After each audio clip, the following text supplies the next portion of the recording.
Undercover Carson, secret agent.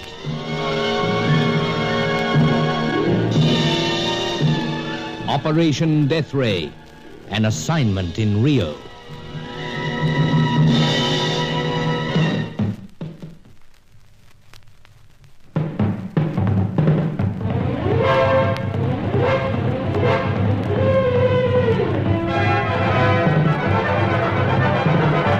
After our jaunt into the Brazilian jungle, Rio looked lovelier than ever. And after the piranhas, the monstrous little fish, the local taxi drivers didn't seem quite so murderous. I said goodbye to the reckless Hetty Fitzhenry, for the time being, then phoned Sir Giles Davenport's apartment. But he was not in his flat, so we went round, let ourselves in, and Angelo insisted that Sir Giles had left under most unusual circumstances. He insisted also that one of the people involved in his absence was a friend of mine, Fay Corelli, the ravishing French-Italian dancer. It is beyond all question, Senor Carson. It is this senorita. Mademoiselle. I care little for such titles. To me, Senor, these women with whom you surround yourself are the human version of the dreaded piranha. So you said once before. With all due respect, Senor, to your tastes and accomplishments. But His Excellency has vanished, and I know that he has left against his will. Oh, steady on, old chap. How against his will? His cane remains there, close beside the door. I'm sorry, Angelo, but I can't see how that proves he went against will. Excellency never leaves this apartment without his cane. Never forgets it? Never, Senor. Not even when he's excited, in a hurry or some such? Never. Oh.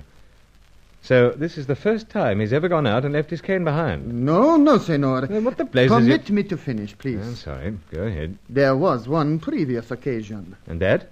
His Excellency was engaged on another matter of a secret nature for the nation of his birth.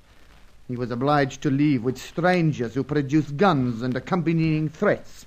He left it then. I see. Senor, the cane, it is almost a sign that he has been obliged to leave once again in a similar fashion. Yes, but how does Fay Corelli come into it? I have told you, Senor. From my ancestors, I inherit an unusual nose for scents and perfumes. And the perfume you detected in this room belongs to Miss Fay Corelli? See, I'm certain. Well, how can you be certain, old chap? You've never met the dear girl. That makes little difference, Senor. Huh? How so? I've been introduced to the perfume by you, Senor. I'm afraid I don't follow. I detected it on your person after you had returned from a rendezvous with this person. I see what you mean. You don't miss much, eh? From His Excellency, I have instructions to watch over you in the manner of a guardian angel. Well, you're not doing so bad, old chap. It is my desire to do well. So, I'd been out with the Lissome Fay when you were first introduced to the perfume, eh? See? Yeah, I seem to get a faint whiff of it myself. Possibly imagination. To me, it is of unmistakable strength. Oh, not doubting that for a moment. Except I have acquainted myself with other young ladies in this town. Of that I am aware. The young lady of the fashions who so mysteriously died. Paquita. Yes, poor child. And the one who is tall and fair and of a cold manner. Helena Jansen. Indeed. Yes, I recollect a certain fragrance surrounding her, now you come to mention it. This is the perfume of the senorita who performs the dancing. Oh, well, then we'll settle for Fay. And now, just in case something has happened to Sir Giles, let's get cracking. There are certain avenues through which I am able to inquire. It would be wisest, however, if I proceed alone. The quarters of the city to which I allude are not of the most savory. Well, go ahead. Meanwhile, I'll drop into a certain night spot where Fay does her act. El Rocco? Sir. You desire, perhaps, that your entertainment should be trouble? 'Tis at any time up to point. No. Simply want to question Fay. I'm not sure that such a thing is wise. Risk, perhaps, but if Fay was up here, then we must know for certain. She'll be there now, so we'll be getting on our respective ways. What is it, Senor? Something outside? Yeah, way down on the other side of Boulevard. Seems someone else interested in this apartment. Been looking up.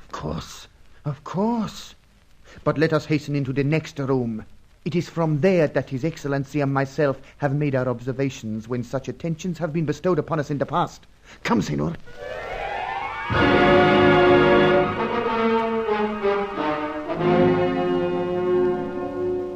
You find this better, Senor? Much. It is indeed upon this apartment that he fixes his eyes. So, you know the chappie at all? From here we are very high. It is not as if this one takes up his stand near to the lighting of the street. I just thought you might. But look now. For what? He was caught in the headlamps of a car for an instant. Indeed, but that does not help me. It helps me, though. You know this one, perhaps, Senor? So, Blighter seemed familiar from the start. Well, look again. It's the same chap that Roger Deauville and I saw the night we were commandeered. When a stranger rides in the back of the car, unknown to you, and then escorts you to a lonely watch house? Same fella. This indeed is most interesting. Yes, managed to get away that night, but apparently this fellow still got notions. Said some of his associates wanted to question us. Perhaps, Senor, it has already been arranged by this one that His Excellency is to be taken away for the questions to be asked. Exactly. But we're going to ask some. Angelo, we'll leave lights on, etc., then broach this fella. Let's off.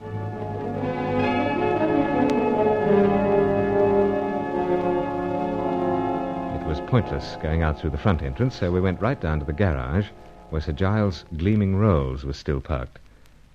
We decided that Angelo should drive out fast, with me crouched down ready to spring out, then brake alongside this fella, grab him, bundle him in, then off for questioning. Howsoever, he got off to a flying start. Had to chase him on foot, and I needed Angelo's help to hold him down. I have him now, Senor. I have him. It took some doing, all right. Steady, old chap. Don't want to throttle him. I would derive no small satisfaction from doing that. Ease up. Ease up, Angelo. We want to question him. I know this type. He coughs and splutters, but he is well able to answer. You will speak as the Senor instructs you. Understand, you insect? Understand? See. Proceed, Senor. Well, now. We meet again, though under somewhat different circumstances. Senor, when have we met? Answer, my friend, answer. I have not met. Easy, Angelo. I have no mercy for him. Let me refresh his memory. He left me and a friend locked in a watch house. We were to be questioned. You recall that, my trembling shadow? You recall it? See, indeed. You display some sense at last. Amigo, you are killing me with your hand. It is true. The blood of my ancestors is now paramount in my veins. I see that you also descend from such stock. But it would seem your fine blood has turned to darkness. Answer again.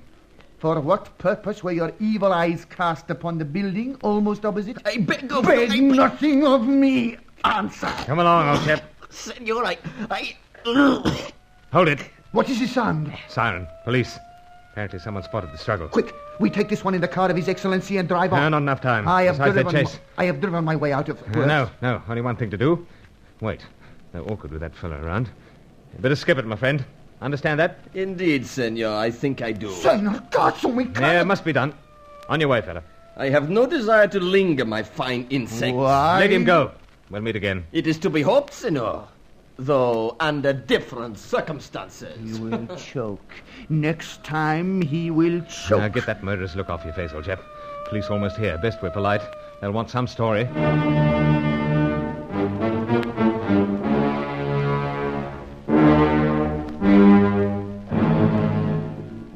Our struggle had taken us well out of the range of the headlights of passing cars, but someone had spotted us first and contacted the police. I said the fellow was a stranger, that he'd thrown something at us as we drove past. Not altogether correct, but it served the purpose. Angelo drove me to El Rocco, then went about his side of the search for Sir Giles. I settled down at a table. Fay wasn't long spotting me. A divine creature. Monsieur Bruce, you are back. So? But when? Oh, practically just arrived. Couldn't wait to see you. But you should not have come here. Why? New interest in my absence? No. I was so very greatly distressed when I hear you go on this business to watch the birds. Must keep up with my hobbies, you know. But you should not have come here. So you were saying. There are people who frequent this place that are not kindly disposed towards you. Oh, it's time I found out who they are. Here, now? Please, Monsieur Bruce. Come, you must know. They are the loud dressers. Any number of them in this cellar. Which ones, precisely? Oh, I cannot tell one from the other. Strange. Monsieur Bruce, it is only because I want nothing to harm you. I am so deeply fond of you. It broke my heart to discover you had left Rio. Practically broke my heart to leave. But how did you know I'd gone? Oh, I make the visit upon a friend of yours. Who? Roger Deauville? No, the nobleman. You mean Sir Giles Davenport? Oui, Oh, he is so charming. And we have such a lovely long talk. Though, of course, I only want to talk about you. Yes, very nice for Sir Giles. But, where was this? At his apartment. I called upon him as I tell you. Oh, he was silly. Of course. I called twice. Twice? Oui. First to discover where you have gone, and then to discover when you arrive back. He say, come again. And the last call? When was that? Last evening. Might account for it, then. What you say? Oh, just talking to my pipe, dear. Habit of mine. How did you find him last evening? He was so sweet. We had the cocktails together. Cocktails? Interesting. Monsieur Bruce, has the noble gentleman kept my visit a secret from you, perhaps? Oh, no. So anxious to get here to see you, I didn't waste time contacting him. Oh, but he will be so upset. You must go to him. And also, Monsieur Bruce, as I warn you, there are frequenters of El Rocco who wish you harm. No, but who? Why? Perhaps they are jealous of you. Jealous of me? Oh, they have observed that when you are here, I dance for no one else. I have eyes for no one else. My dear, when you say such things, how can I possibly tear myself away? Believe me, Monsieur Bruce, you... Hello? Someone's doused all the lights. That is the signal. The signal. For what, might I ask? For these loud dresses to get at you. Awkward in that case. Best I get out. You will not get out by the front way. Trapped then. There is only one way for you to escape, and only if the lights remain out for long enough. Hold my hand, Monsieur Bruce. Only I can lead you to it.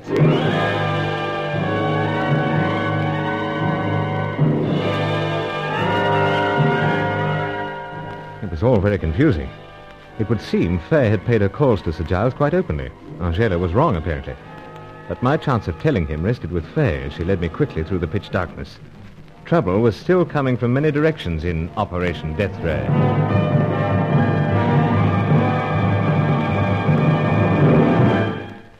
Join Lost in Brazil tomorrow for the next episode of Undercover Carson. Also visit our channel rumble.com/c/Lost in Brazil for more episodes like this, and visit rumble.com/c/GAR for more radio programs like this.